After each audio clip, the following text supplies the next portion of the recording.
আসসালামু আলাইকুম। বাংলাদেশ সরকারি কর্ম কমিশনে বিশাল এক নিয়োগ বিজ্ঞপ্তি প্রকাশ করেছে। বিজ্ঞপ্তিটি প্রকাশিত হয়েছে 25 মার্চ 2025 তারিখে। আপনারা বাংলাদেশের সকল জেলা থেকে ছেলে এবং মেয়ে উভয়ে আবেদন করতে পারবেন। এটা কিন্তু নবম এবং দশম গ্রেডের চাকরি। আপনারা বেতন পাবেন 22,000 থেকে সর্বোচ্চ 53,060 টাকা পর্যন্ত। খুব ভালো একটি নিয়োগ বিজ্ঞপ্তি। আপনারা আবেদন করতে পারবেন 29 মে পর্যন্ত।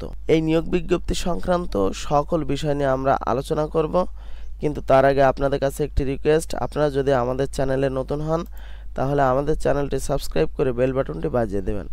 তার কারণ আপনারা দেখতে পাচ্ছেন আমরা কিন্তু প্রতিদিনই সরকারি চাকরি নিয়োগ বিজ্ঞপ্তির ভিডিও আপলোড দিয়ে থাকি। আপনারা এখনও যারা এই সকল ভিডিও দেখেননি তারা এখনই ভিডিওটি দেখে আবেদন করে নিতে পারেন।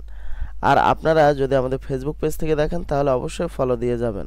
প্রথমে আছে বিজ্ঞপ্তির ক্রমিক নম্বর ও ইউনিট। ক্রমিক নম্বর 85 ইউনিট 4, পদের নাম গ্রেড সংখ্যা সহকারী পরিচালক নবম গ্রেড, পদ সংখ্যা 16টি, অস্থায়ী। অস্থায়ী এটা দেখে আপনাদের ঘাবড়ানোর কোনো কারণ নেই, কারণ সরকারি চাকরিগুলো প্রথম 3 মাস অস্থায়ী ধরা হয়, 3 মাস পর থেকে কিন্তু স্থায়ী হিসেবে বিবেচনা করা হয়। মন্ত্রণালয়, বিভাগ বা অধিদপ্তর, বাংলাদেশ সরকারি কর্ম কমিশন, সচিবালয়। বেতন স্কেল 22,000 থেকে 53,060 টাকা, জাতীয় বেতন স্কেল 2015 অনুযায়ী। ন্যূনতম শিক্ষাগত যোগ্যতা, কোনো স্বীকৃত বিশ্ববিদ্যালয় হতে প্রথম শ্রেণীর স্নাতকোত্তর ডিগ্রি অথবা দ্বিতীয় শ্রেণীর সম্মানসহ দ্বিতীয় শ্রেণীর স্নাতকোত্তর ডিগ্রি অথবা 4 বছর মেয়াদী সম্মানসহ দ্বিতীয় শ্রেণীর স্নাতক ডিগ্রি। অভিজ্ঞতা ও অন্যান্য, কোনো অভিজ্ঞতা প্রয়োজন নাই। শিক্ষাগত যোগ্যতা স্নাতকোত্তর, স্নাতক সম্মান, স্নাতক, ডিপ্লোমা বিষয়ক বিষয় কোড। আপনি এখানে বিষয় কোডটি মিলিয়ে নেবেন। 1/3/2025 তারিখে আপনার বয়স হতে হবে 32 বছরের মধ্যে। ক্রমিক নম্বর 86 ইউনিট 6, পদের নাম গ্রেড ও সংখ্যা অ্যাসিস্ট্যান্ট মেইনটেন্যান্স ইঞ্জিনিয়ার, বেতন গ্রেড নবম, পদ সংখ্যা 5টি। মন্ত্রণালয়, বিভাগ, অধিদপ্তর, স্বরাষ্ট্র মন্ত্রণালয়ের সুরক্ষা সেবা বিভাগের বহিরাগমন ও পাসপোর্ট অধিদপ্তর। বেতন স্কেল 22,000 থেকে 53,060 টাকা। শিক্ষাগত যোগ্যতা, ক কোনো স্বীকৃত বিশ্ববিদ্যালয় হতে কম্পিউটার প্রকৌশল বা তড়িৎ প্রকৌশল বা যন্ত্র প্রকৌশলে অনন্য স্নাতক বা সমমানের ডিগ্রি এবং সংশ্লিষ্ট অ্যাপটিটিউড পরীক্ষায় উত্তীর্ণ। অভিজ্ঞতার প্রয়োজন নাই। শিক্ষাগত যোগ্যতার যে বিষয় কোড আছে সেটা আপনারা এখান থেকে মিলিয়ে নেবেন। আপনার 1/3/2025 তারিখের মধ্যে আপনার বয়স 32 বছরের মধ্যে হতে হবে। ক্রমিক নম্বর 87 ইউনিট 3, পদের নাম সহকারী সচিব ড্রাফটিং নবম গ্রেড, 8টি স্থায়ী পদ। মন্ত্রণালয়, লেজিসলেটিভ ও সংসদ বিষয়ক বিভাগ। বেতন গ্রেড 22,000 থেকে 53,060 টাকা। শিক্ষাগত যোগ্যতা কোনো স্বীকৃত বিশ্ববিদ্যালয় হতে আইন বিষয়ে অনন্য দ্বিতীয় শ্রেণীর সম্মান সহ দ্বিতীয় শ্রেণী স্নাতকোত্তর ডিগ্রি। অভিজ্ঞতার প্রয়োজন নাই। আপনি এখানে বিষয় কোড মিলিয়ে নেবেন। ক্রমিক নম্বর 88 ইউনিট 3, পদের নাম হিসাবরক্ষক কর্মকর্তা, গ্রেড নবম, একটি স্থায়ী পদ। মন্ত্রণালয়, ফরেন সার্ভিস একাডেমি, পররাষ্ট্র মন্ত্রণালয়। বেতন স্কেল 22,000 থেকে 53,060 টাকা। শিক্ষাগত যোগ্যতা কোনো স্বীকৃত বিশ্ববিদ্যালয় হতে ব্যবসায় শিক্ষা বা ব্যবসায় প্রশাসন এ প্রথম শ্রেণী বা সমমানের CGPA-তে স্নাতকোত্তর বা সমমানের ডিগ্রি অথবা অনন্য দ্বিতীয় শ্রেণী বা সমমানের CGPA-তে 4 বছর মেয়াদী স্নাতকোত্তর ডিগ্রি সহ অনন্য দ্বিতীয় শ্রেণী বা সমমানের CGPA-তে স্নাতকোত্তর বা সমমানের ডিগ্রি। কোনো স্বীকৃত প্রতিষ্ঠান হতে অনন্য 6 মাস মেয়াদী MS Word, MS Excel, word processing কোর্সে প্রশিক্ষণপ্রাপ্ত এবং তফসিল 2 অনুযায়ী গৃহীত পরীক্ষায় উত্তীর্ণ। ক্রমিক নম্বর 89 ইউনিট 6, পদের নাম অ্যাসিস্ট্যান্ট প্রোগ্রামার, নবম গ্রেড, পদ সংখ্যা 2টি। মন্ত্রণালয়, স্বরাষ্ট্র মন্ত্রণালয়ের সুরক্ষা সেবা বিভাগের অধীন বহিরাগমন ও পাসপোর্ট অধিদপ্তর। বেতন স্কেল 22,000 থেকে 53,060 টাকা। শিক্ষাগত যোগ্যতা কোনো স্বীকৃত বিশ্ববিদ্যালয় হতে কম্পিউটার প্রকৌশলে অনন্য স্নাতক বা সমমানের ডিগ্রি এবং সংশ্লিষ্ট অ্যাপটিটিউড পরীক্ষায় উত্তীর্ণ। আপনি এখানে বিষয় কোড মিলিয়ে নেবেন এবং আপনার 1/3/2025 তারিখে আপনার 32 বছরের মধ্যে হতে হবে। ক্রমিক নম্বর 90 ইউনিট 3 পদ সংখ্যা গবেষণা কর্মকর্তা দশম গ্রেড পদ সংখ্যা 1টি স্থায়ী মন্ত্রণালয় ফরেন সার্ভিস একাডেমি পররাষ্ট্র মন্ত্রণালয় বেতন 16,000 থেকে 38,640 টাকা শিক্ষাগত যোগ্যতা কোনো স্বীকৃত বিশ্ববিদ্যালয় হতে সামাজিক বিজ্ঞানে স্নাতকোত্তর বা সমমানের ডিগ্রি অথবা অনন্য দ্বিতীয় শ্রেণী বা সমমানের সিজিপিএতে 4 বছর মেয়াদি স্নাতক বা সমমানের ডিগ্রি কোনো স্বীকৃত প্রতিষ্ঠান হতে অনন্য 6 মাস মেয়াদি MS Word MS Excel word processing কোর্সে প্রশিক্ষণপ্রাপ্ত এবং তফসিল 3 ও 11 অনুযায়ী গৃহীত পরীক্ষায় উত্তীর্ণ। ক্রমিক নম্বর 91 ইউনিট 3 প্রশাসনিক কর্মকর্তা 10ম গ্রেড পদ সংখ্যা 1টি ফরেন সার্ভিস একাডেমি পররাষ্ট্র মন্ত্রণালয় বেতন স্কেল 16,000 থেকে 38,640 টাকা শিক্ষাগত যোগ্যতা কোনো স্বীকৃত বিশ্ববিদ্যালয় হতে স্নাতকোত্তর বা সমমানের ডিগ্রি অথবা অনন্য দ্বিতীয় শ্রেণী বা সমমানের সিজিপিএতে 4 বছর মেয়াদি স্নাতক বা সমমানের ডিগ্রি কোনো স্বীকৃত প্রতিষ্ঠান হতে 6 মাস মেয়াদি MS Word MS Excel word processing কোর্সে প্রশিক্ষণপ্রাপ্ত তফসিল 4 ও 11 অনুযায়ী গৃহীত পরীক্ষায় উত্তীর্ণ। ক্রমিক নম্বর 92 ইউনিট 3 ব্যক্তিগত কর্মকর্তা 10ম গ্রেড পদ সংখ্যা 1টি স্থায়ী মন্ত্রণালয় ফরেন সার্ভিস একাডেমি পররাষ্ট্র মন্ত্রণালয় বেতন 16,000 থেকে 38,640 টাকা শিক্ষাগত যোগ্যতা কোনো স্বীকৃত বিশ্ববিদ্যালয় হতে স্নাতকোত্তর বা সমমানের ডিগ্রি অথবা অনন্য দ্বিতীয় শ্রেণী বা সমমানের সিজিপিএতে 4 বছর মেয়াদি স্নাতক বা সমমানের ডিগ্রি কম্পিউটার চালানোর দক্ষতা এবং তফসিল 5 ও 10 অনুযায়ী গৃহীত পরীক্ষায় উত্তীর্ণ। ক্রমিক নম্বর 93 ইউনিট 3 পদের নাম ফিজিক্যাল ইনস্ট্রাক্টর 10ম গ্রেড স্থায়ী পদ একটি ফরেন সার্ভিস একাডেমি পররাষ্ট্র মন্ত্রণালয়ের অধীনে বেতন স্কেল 16,000 থেকে 38,640 টাকা কোনো স্বীকৃত বিশ্ববিদ্যালয় হতে শরীরচর্চা শিক্ষা অথবা সংশ্লিষ্ট বিষয়ে অনন্য দ্বিতীয় শ্রেণী বা সমমানের সিজিপিএতে স্নাতকোত্তর বা সমমানের ডিগ্রি অথবা সংশ্লিষ্ট বিষয়ে অনন্য দ্বিতীয় শ্রেণী বা সমমানের সিজিপিএতে 4 বছর মেয়াদি স্নাতক বা সমমানের ডিগ্রি এবং তফসিল 3 অনুযায়ী গৃহীত পরীক্ষায় উত্তীর্ণ।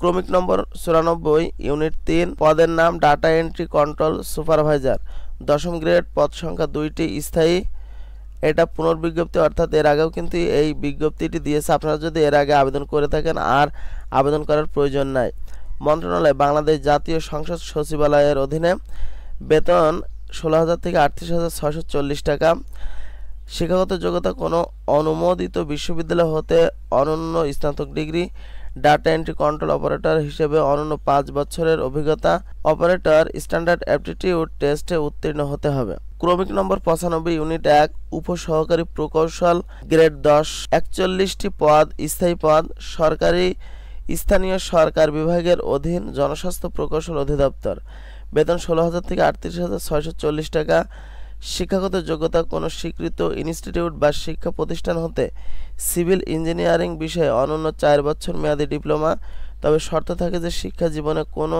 স্তরে তৃতীয় বিভাগ বা শ্রেণী অথবা সমমানের জিপিএ বা সিজিপিএ গ্রহণযোগ্য হবে না আপনাদের ভিডিওর পরবর্তীতে আমি বলে দেব যে কোনটা তৃতীয় বিভাগ বা শ্রেণী বলা হয়েছে বা কোনটা প্রথম বা দ্বিতীয় বিভাগ বা শ্রেণী বলা হয়েছে আমরা ভিডিও শেষে আলোচনা করব ইনশাআল্লাহ আপনারা শেষ পর্যন্ত দেখতে থাকুন আর আপনারা এখনো যারা আমাদের চ্যানেলটি সাবস্ক্রাইব করেননি বা যারা ফেসবুক পেজ থেকে দেখছেন এখনো যারা ফলো দেননি এখনই ফলো দিয়ে আমাদের পাশেই থাকুন বিজ্ঞপ্তির ক্রমিক নম্বর যে 85 এটা নবম গ্রেড পদের ধরন নন টেকনিক্যাল আর 86 থেকে 89 দশম গ্রেড টেকনিক্যাল প্রফেশনাল 91 92 94 দশম গ্রেড নন টেকনিক্যাল 90 93 95 দশম গ্রেড টেকনিক্যাল শিক্ষাগত যোগ্যতা অনুযায়ী এক বা একাধিক পদে রেজিস্ট্রেশন করা যাবে আপনি এক বা একাধিক পদে আবেদন করতে পারবেন একাধিক পদে রেজিস্ট্রেশন করলে প্রতিটি পদের জন্য আলাদা আলাদা রেজিস্ট্রেশন ফি জমা দিতে হবে অনলাইনে আবেদনপত্র পূরণ ও পরীক্ষার ফি জমাদান শুরু ও শেষ হওয়ার তারিখ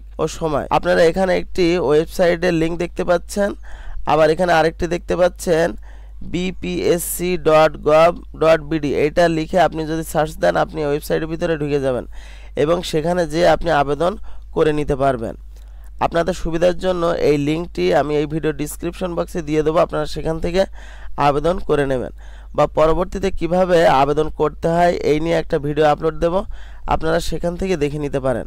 অনলাইনে আবেদনপত্র পূরণ ও ফি জমাদান শুরুর তারিখ ও সময় 30/4/2025 দুপুর 12টা থেকে। আপনি আবেদন করতে পারবেন 29/5/2025 সন্ধ্যা 6টা পর্যন্ত। এই তারিখের মধ্যে প্রার্থীর অর্জিত শিক্ষাগত যোগ্যতা, অভিজ্ঞতা, প্রশিক্ষণ, প্রকাশনা প্রযোজ্য ক্ষেত্রে বিবেচিত হবে।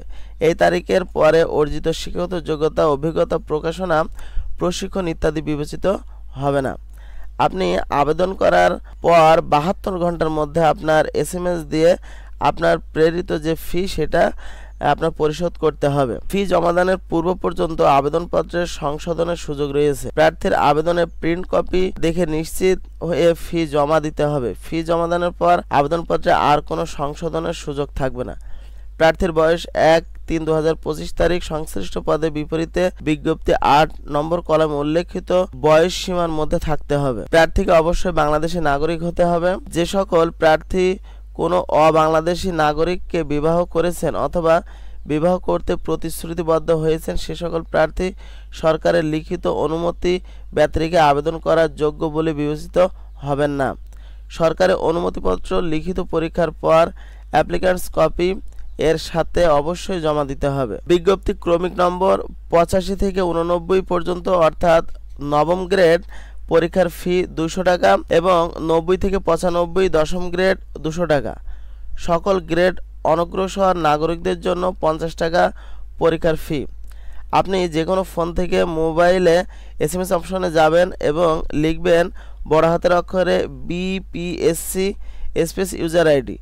আপনি ইউজার আইডি পাবেন। আপনি যখন আবেদন ফর্ম পূরণ করবেন সেখানে আপনি ইউজার আইডি পেয়ে যাবেন। সেখান থেকে দেখে এখানে লিখে দেবেন এবং সেন্ড করবেন 16222 নম্বরে। আপনার এখানে একটা এক্সাম্পল দেওয়া আছে, আপনি যদি বুঝতে না পারেন এই এক্সাম্পলটা দেখে দেখে আপনি সেন্ড করতে পারেন। তারপরে আপনার একটা পিন নাম্বার দেওয়া হবে। এরপর আপনি দ্বিতীয় SMS লিখবেন BPSC সবগুলো বড় হাতের অক্ষরে দিতে হবে, স্পেস অর্থাৎ ফাঁকা জায়গা দেবেন, ইয়েস লিখবেন, স্পেস আপনি প্রথম SMS এর পরে যে পিন নাম্বার পাবেন সেটা এখানে লিখে দেবেন এবং সেন্ড করবেন 1622 নম্বরে। দ্বিতীয় SMS সেন্ড করার পরে আপনার নির্ধারিত ফিটি কেটে নেওয়া হবে এবং আপনার আবেদন সম্পূর্ণ হবে। প্রার্থী তার ইউজার আইডি এবং পাসওয়ার্ড ব্যবহার করে ছবি ও রেজিস্ট্রেশন নম্বর সংবলিত প্রবেশপত্র অ্যাডমিট কার্ড ডাউনলোড করতে পারবে। প্রার্থীর নাম ও পিতার নাম SSC অথবা সমমানের সনদে যেভাবে লেখা আছে অনলাইনে আবেদনপত্রেও ঠিক সেভাবে লিখতে হবে। যে সকল পদের ক্ষেত্রে প্রার্থীর ন্যূনতম শিক্ষাগত যোগ্যতা ডিপ্লোমা ডিগ্রি চাওয়া হয় সেক্ষেত্রে সংশ্লিষ্ট বিষয়ে অতিরিক্ত উচ্চতর ডিগ্রি থাকলেও আবশ্যিকভাবে ডিপ্লোমা ডিগ্রি থাকতে হবে। ডিপ্লোমা ডিগ্রি অর্জন ব্যতিরেকে সংশ্লিষ্ট বিষয়ে অতিরিক্ত উচ্চতর ডিগ্রি গ্রহণযোগ্য হবে না। শারীরিক প্রতিবন্ধী হিসেবে আবেদনকারী প্রার্থীর মধ্যে যে সকল প্রার্থী শ্রুতি লেখকের সহায়তার পরীক্ষায় অংশগ্রহণে ইচ্ছুক তাদের সরকারি কর্ম কমিশন থেকে শ্রুতি লেখক প্রদান করা হবে। এরূপ প্রার্থীদের নিম্নোক্ত কাগজপত্র সহ রেজিস্ট্রেশনের শেষ তারিখের পর 10 কর্মদিবস অর্থাৎ 19/6/2025 তারিখের মধ্যে অফিস চলাকালীন পরীক্ষার নিয়ন্ত্রক নন ক্যাডার বাংলাদেশ সরকারি কর্ম কমিশন সচিবালয় আগারগাঁও শেরেবাংলা নগর ঢাকা বরাবর আবেদন করতে হবে। অনলাইনে আবেদনপত্রের কপি, প্রার্থীর 3 কপি পাসপোর্ট সাইজের সত্যায়িত ছবি, শ্রুতি লেখকের প্রয়োজনীয়তা সম্পর্কে সিভিল সার্জন কর্তৃক প্রদত্ত ডাক্তারি প্রত্যয়নপত্র, সমাজসেবা অধিদপ্তরের অধীন জেলা সমাজসেবা অফিসের উপপরিচালক সমপদ মর্যাদা সম্পন্ন দায়িত্বপ্রাপ্ত সংশ্লিষ্ট কর্মকর্তা কর্তৃক স্বাক্ষরিত প্রতিবন্ধী সনদ পরিচয়পত্রের সত্যায়িত কপি আপনাকে হাজির করতে হবে। টেকনিক্যাল প্রফেশনাল পদের ক্ষেত্রে পরীক্ষার পদ্ধতি। নবম গ্রেড টেকনিক্যাল প্রফেশনাল পদ। এখানে আপনার নবম গ্রেডের টেকনিক্যাল প্রফেশনাল পদের ক্ষেত্রে যাচিত শূন্য পদে প্রার্থীর সংখ্যা 1000 বা তার কম সংখ্যক হলে অনলাইনে রেজিস্ট্রেশনের পর এত ক্রমিক বর্ণিত বিষয়সমূহে 200 নম্বরের লিখিত পরীক্ষা গ্রহণ করা হবে। আপনার বাংলায় থাকবে 40, ইংরেজিতে 40, সাধারণ জ্ঞান 40, প্রাসঙ্গিক টেকনিক্যাল বা প্রফেশনাল বিষয় 80, সর্বমোট 200 নম্বর।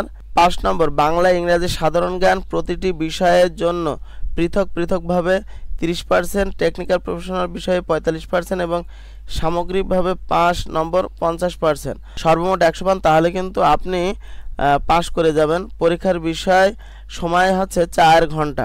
নবম গ্রেডের টেকনিক্যাল প্রফেশনাল পদের ক্ষেত্রে যাচিত শূন্য পদে প্রার্থীর সংখ্যা 1001 থেকে তদূর্ধ্ব সংখ্যক হলে বাছাই এমসিকিউ পরীক্ষা গ্রহণ করা হবে।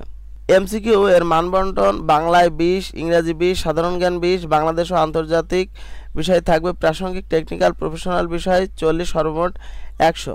অর্থাৎ এর আগে লিখিত পরীক্ষায় যদি আপনারা 1000 জনের বেশি টেকেন তাহলে আপনাদের ভিতরে আবার এমসিকিউ পরীক্ষা নেওয়া হবে এবং পরীক্ষা সময় থাকবে 1 ঘন্টা। এখানে আরো বিস্তারিত লেখা আছে, আপনারা আরো পড়ে নিতে পারেন ভিডিওটি পজ করে অথবা স্ক্রিনশট দিয়ে। এখানে আরো বিস্তারিত লেখা আছে, আপনারা এগুলো পড়ে নিতে পারেন। আপনার পরীক্ষার বিষয় মানবন্টন, কত নম্বরে আপনার পাস, এগুলো সব লেখা আছে। পরীক্ষার সময় বিস্তারিত এখানে লেখা আছে, আপনারা এখান থেকে ভিডিওটি পজ করে অথবা স্ক্রিনশট দিয়ে পড়ে নেবেন। আপনারা প্রতিটি শুদ্ধ নম্বরের জন্য কত নম্বর পাবেন, ভুল উত্তর দিলে কত নম্বর কাটা যাবে, সবই কিন্তু এখানে লেখা আছে খুব সুন্দরভাবে, আপনারা এখান থেকে পড়ে নেবেন। আর আপনাদের এই পরীক্ষা সংক্রান্ত যদি কোনো কিছু জানানোর থাকে বা জানতে চান তাহলে অবশ্যই কমেন্টসে লিখে দেবেন, আমি সেটা রিপ্লাই দেওয়ার চেষ্টা করব ইনশাআল্লাহ। আর আপনারা ভিডিওটি পুরোপুরি দেখবেন, তাহলে কিন্তু আপনারা এই নিয়োগ বিজ্ঞপ্তি সংক্রান্ত কোনো বিষয় নিয়ে আপনার প্রশ্ন থাকবে না। আপনারা এগুলো পড়ে নেবেন, আপনাদের মানবন্টন এখানে দেওয়া আছে, মানবন্টন পড়ে নিলে কিন্তু আপনার প্রস্তুতিটা অনেক সহজ হয়ে যাবে। আপনারা এখনো যারা আমাদের চ্যানেলটি সাবস্ক্রাইব করেননি তারা এখনই সাবস্ক্রাইব করে বেল বাটনটি বাজিয়ে দিন। আর যারা ফেসবুক পেজ থেকে দেখছেন তারা অবশ্যই ফলো দিয়ে যাবেন।